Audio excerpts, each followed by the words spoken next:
Hello students, this is Pinky from Maharaja Agarsen Senior Secondary School. Today we are going to study Fine Art Chapter 2nd Plus 2 class 6th part. After the end of this video, I will give you homework which will be checked once the school is reopened. देखिए बेटा, मुग़ल शैली में हमने पढ़ा था। अब तक हमने पढ़ा अकबर कालीन चित्रकला, उसके बाद पढ़ी हमने जहांगीर कालीन चित्रकला। अकबर कालीन चित्रकला में उन्नति और विकास हुआ था, जहांगीर कालीन चित्रकला में स्वर्ण युग माना गया। उसके बाद जो अब है नेक्स्ट है शाहजहाँ का काल। शाहजहाँ का चित्रकला का समय काल हम पढ़ेंगे। जो शाहजहाँ था वो जहांगीर के बाद उत्तराधिकारी बना, जहांगीर का पुत्र था।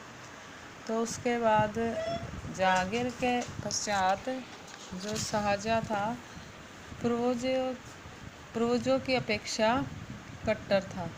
जब तक हमने देखा कि अकबर और जो शाहजहाँ था जहांगीर था, अकबर और जहांगीर धर्मपंथी इतने नहीं थे।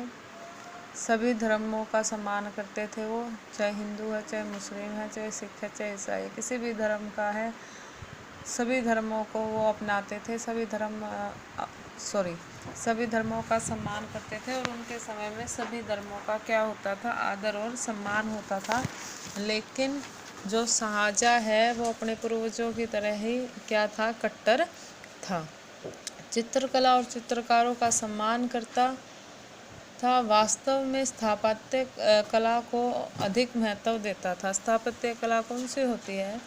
स्थापत्य कला की जो स्थापित हो, कोई चीज़ बनाना, शिल्पकला आप इसको कह सकते हो। शिल्पकला और वास्तुकला का ये ज़्यादा महत्व देता था, लेकिन चित्रकला और चित्रकारों का ये दोनों का सम्मान करता था। लेकिन महत्व सबसे ज़्यादा इसने किसको दिया था? शिल्पकला को। ताजमहल जो है वो शाहजहाँ के समय का एक उत्कृष्ट वास्तुकला का नमूना है। उत्कृष्ट उदाहरणों में मुमताज़ से विवाह के पश्चात यह रुचि और बढ़ गई।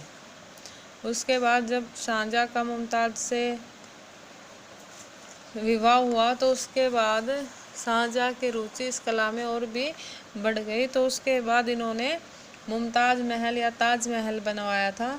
चित्रकला दरबारी व्यवस्थाओं में बंधी हुई, परंतु तकनीकी उच्च स्तरीय थी कि जो चित्रकला थी उसको दरबार की जो व्यवस्थाएं थी, तकनीक थी, उसके अंदर बांध दिया था, वादित कर दिया था, परंतु उसकी जो तकनीक थी वो काफ़ी उच्च स्तरीय थी। बांध कैसे दिया था कि जो चीज़ जहाँ है वैसी की वैसी ही बननी चाहिए, थोड़ी सी भी उलट फेर या इधर उधर नहीं होनी चाहिए। ये शाहजहाँ का क्या था, उसूल था। और अगर थोड़ी सी भी कोई पेंटिंग, मान लीजिए कोई पोल है, कोई पिलर है, वो एक जगह थोड़ी सी आगे पीछे हो जाता है या एक जगह नहीं बनता, दूसरी जगह बनता है, तो उससे वो खासे नाराज़ हो जाते थे। इसलिए उन्होंने उनको नियमों में और कानूनों में बांध दिया था। परंतु तकनीक उच्च स्तरीय थी, तो इसलिए इसमें जो तकनीक प्रयोग की गई वो काफ़ी उच्च स्तर की थी। यूरोपीय प्रभाव देखने को मिलता है। त्रिआयामी चित्र भी इसमें बने हैं। तो यहाँ की जो चित्र है उसकी प्रमुख विशेषता क्या है कि इसमें त्रिआयामी चित्र बने हैं। शाहनामा सर्वश्रेष्ठ ग्रंथ, इसमें जो है शाहनामा सबसे जो सर्वश्रेष्ठ ग्रंथ वो है। तो देखिए इसके भी विषय जो वस्तु है वो इस शैली के विषय वस्तु जो सब्जेक्ट्स है वो बाकी शैलियों के सेम है। इसमें रेखांकन चित्र हुए, छाया प्रकाश के चित्र बने, ईसाई विषयों पर भी चित्र बने, हिंदू संस्कृति पे। तो ये पहले हम इसकी विशेषताएं पढ़ते हैं, उसके बाद हम इसके विषय वस्तु के बारे में पढ़ेंगे। तो अत्यंत बारीक रेखांकन मीनाकारी सफाई से हुई। मीनाकारी जो मीने का काम है वो काफ़ी सफाई से हुआ और रेखाएं थी वो काफ़ी बारीक थी। छाया प्रकाश के चित्र भी इस शैली की क्या थी, विशेषता थी। उसके बाद ईसाई विषयों पर चित्र बने। तो इस शैली में यूरोपीय प्रभाव देखने को मिला। तो शाहजहाँकालीन चित्र शैली में ईसाई जो विषय थे उन पर भी काफ़ी चित्र बने। इस शैली की वेशभूषा कैसे थी? पुरुष लंबा पाजामा, बूटेदार पटके। अब पुरुष का पजामा कैसा था? लंबा था, और जो उसका पटका था, जिसे आप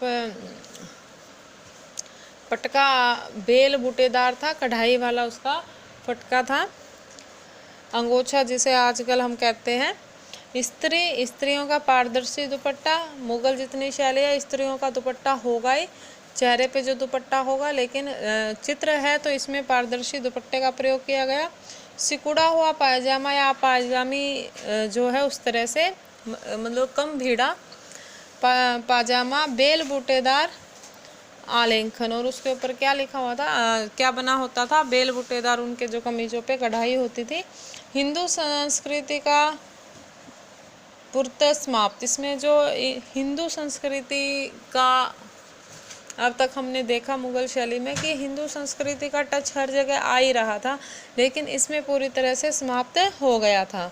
हाथियों के आकार में बदलाव, और यहाँ पर इन शाहजहाँ के जो चित्र थे उसमें हाथियों का जो आकार था उसमें बदलाव आ गया। समाज नीति, व्यक्तियों की गोष्ठियों के चित्र, लोक गायकों के चित्र, और सामाजिक जो व्यक्ति थी वो आपस में बैठते थे, गोष्ठियाँ करते थे। कहीं संगीत सम्मेलन, संगीत गोष्ठी होती थी, कहीं नृत्य गोष्ठी होती थी, या कहीं बैठे होते थे, तो उनका भी चित्र बने हैं। लोक गायकों के भी इसमें चित्र बनाए गए हैं। हाथियों का आकार में बदलाव क्या है? जो पहले के कंपैरिजन में हाथियों के आकार छोटे बनाए गए। उसके बाद महलों में नक्काशी, दीवार, गुंबद, तोरणों, नक्काशीदार खिड़की, दरवाजे, कलाकृति आदि बनाई गई। देखिए, उसके बाद जो मेन था इसमें वास्तुकला के ऊपर बहुत सा ध्यान दिया गया। तो जो महल थी उसमें दीवारों पे नक्काशी की गई, दीवारों पे अलग अलग कलाकारी की गई, डिज़ाइन बनाए गए। गुंबद और तोरने, गुंबद पिलर तरह होते हैं, उसके ऊपर जो राउंड शेप में होता है वो है हमारे गुंबद। तो तोरण और गुंबद महलों के अंदर और बाहर भी बनाए गए। नक्काशीदार खिड़की, और खिड़कियों में भी क्या किया गया? नक्काशियाँ की गई। दरवाजे, कलाकृति आदि भी बनाई गई, और दरवाजों पर भी क्या बनाई गई थी? अनेक कलाकृतियाँ बनाई गई। अब जो शाहजहाँ के कुछ उसके बाद शाहजहाँ के हम पढ़ेंगे विषय कि किन किन टॉपिक पे जो शाहजहाँ के चित्र बने। तो फर्स्ट जो टॉपिक है वो है पशु पक्षियों के चित्र। पहला क्या है? पशु पक्षियों के चित्र। तो पशु पक्षियों के चित्र इसमें बने। पशु पक्षियों में आप ये घोड़े के चित्र, हाथी के चित्र, बंदर के चित्र, शेर शिकार करते हुए राजाओं के चित्र भी बनाए गए। तो दूसरा हमारा फिर सब्जेक्ट रहेगा शिकार करते हुए चित्र। तो शिकार करते हुए चित्र बनाए गए। जैसे राजा शिकार पे जाता था, उसके साथ उनकी सेना जाती थी, तो उस तरह के चित्र भी बनाए गए। और थर्ड पॉइंट इसमें रहेगा छाया प्रकाश के चित्र, कि शेडोज के साथ चित्रों को बनाया गया। फोर्थ पॉइंट रहेगा इसमें प्राकृतिक चित्र। देखिए, ये जो है हमारे जो टॉपिक्स है वो पूरी मुगल शैली में लगभग सेम है, थोड़ा बहुत ही चेंज इसमें आएगा। प्रकृति से के चित्र इसमें बनाए गए, प्रकृति के चित्र इसमें बनाए गए। पशु पक्षियों के चित्रों में आप हाथियों के चित्र लिख सकते हैं, जिसमें थोड़ा सा चेंज आया था हाथियों के चित्र। बाकी जो शैलियाँ थी, जो बाकी राजाओं के समय के काल के आकार के जो हाथी थे उनसे छोटे चित्र बनाए गए थे। प्राकृतिक चित्रण में आप देखेंगे कि पेड़ पौधे, पहाड़, झरने, बिजली कड़कते हुए, वर्षा का मौसम, इस तरह के प्रकृति के जो चित्रण हैं वो इसमें बने। इसमें ईसाई विषयों पर भी जोर दिया गया। तो ईसाई धर्म से संबंधित चित्र भी इसमें बनाए गए। ईसाई धर्म से संबंधित व्यक्ति चित्र इसमें बनाए गए। व्यक्ति चित्र में मोस्टली राजा के और दरबार के चित्र, साथ ही साथ इसमें सामाजिक व्यक्तियों की गोष्ठियों के चित्र और लोक गायकों के चित्र भी इसमें बने। व्यक्ति चित्र में अब तक हमने देखा था राजा तक ही सीमित था, और जो रानियों के चित्र बने थे वो पारदर्शी दुपट्टे के अंदर चित्र बने थे। और नेक्स्ट हम लिखेंगे युद्ध के चित्र। युद्ध के चित्र भी इसमें बने थे। और कट्टरपंथी था तो कैसे चित्र, युद्ध के चित्र इसमें बने थे। डिसिप्लिन पूरा था इसमें। शाहजहाँ जो था थोड़ा सा कट्टर था, तो इसलिए जो चीज़ जैसी है वह वैसे ही चित्र बनवाता था, उसमें थोड़ा बहुत भी चेंज नहीं करवाता था। और एक और इसमें है बेल बूटेदार, जो बूटी, बेल और बूटी के चित्र भी इसमें जो है उसको चित्रों में एक इम्पोर्टेंट रोल दिया था, जिससे ये हाशिए बनाए जाते थे और कपड़ों पे, दुपट्टे पे साइड में डिज़ाइनिंग के लिए उसमें वास्तु चित्र भी इसमें बनाए गए। वास्तु चित्र से अभिप्राय ये है कि भाई आप जो दीवार है, ताजमहल है, दीवारों पे जो चित्रण किया गया वो वास्तु चित्र इसमें बनाए गए थे इस शैली में। और इसका जो एक मेन सब्जेक्ट्स है वो आप ये महलों की दीवारों पे गुंबद आदि के चित्र, गुंबद, खिड़कियों पर नक्काशी,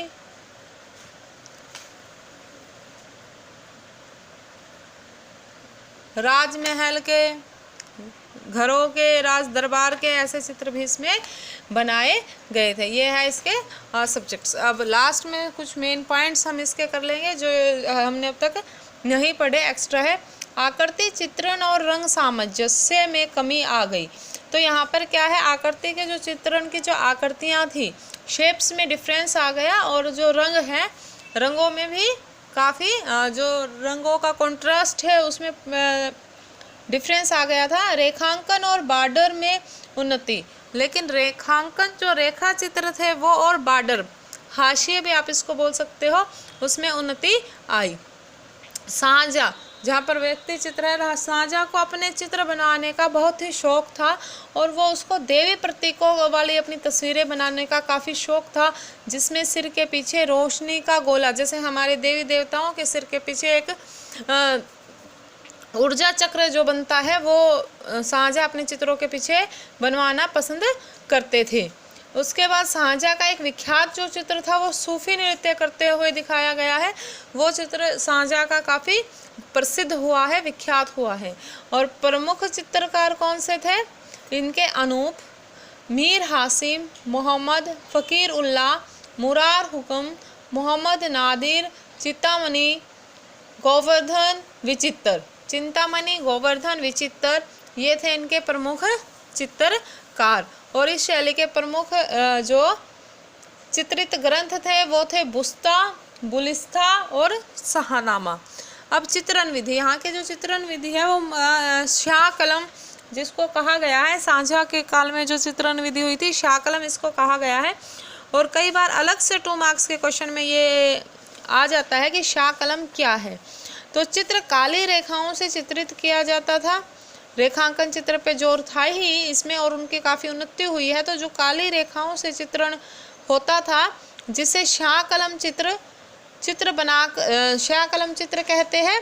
और चित्र बनाकर उसके ऊपर से जो अंडा होता है, अंडे की वाइट जो सफ़ेदी होती है, जर्दी बोलते हैं जिसे, उसका लेप चढ़ा दिया जाता था, जिससे जो काली रेखाएं है वो ख़राब नहीं होती थी, लाइट नहीं पड़ती थी। जैसे फीका कई बार कलर पड़ जाता है, फीकी नहीं होती थी, पानी आदि से उसका ऊपर प्रभाव इतना नहीं होता था। तो उससे काली रेखाएं क्या हो जाती थी, सुरक्षित रह जाती थी। तो ये आपका आज शाहजहाँ कालीन चित्रकला वाला टॉपिक कंप्लीट हो गया।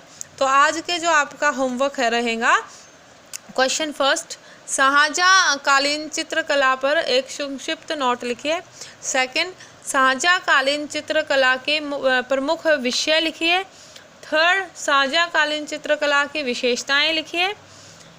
फोर्थ, शाहजहाँ को अपने कैसी तस्वीरें बनानी पसंद थी।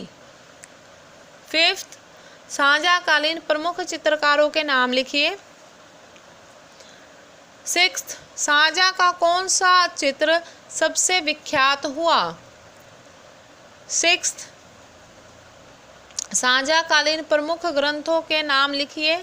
सेवेंथ, शाहजहाँ कालीन चित्रण विधि या शाह कलम चित्र किसे कहा जाता है, वर्णन कीजिए।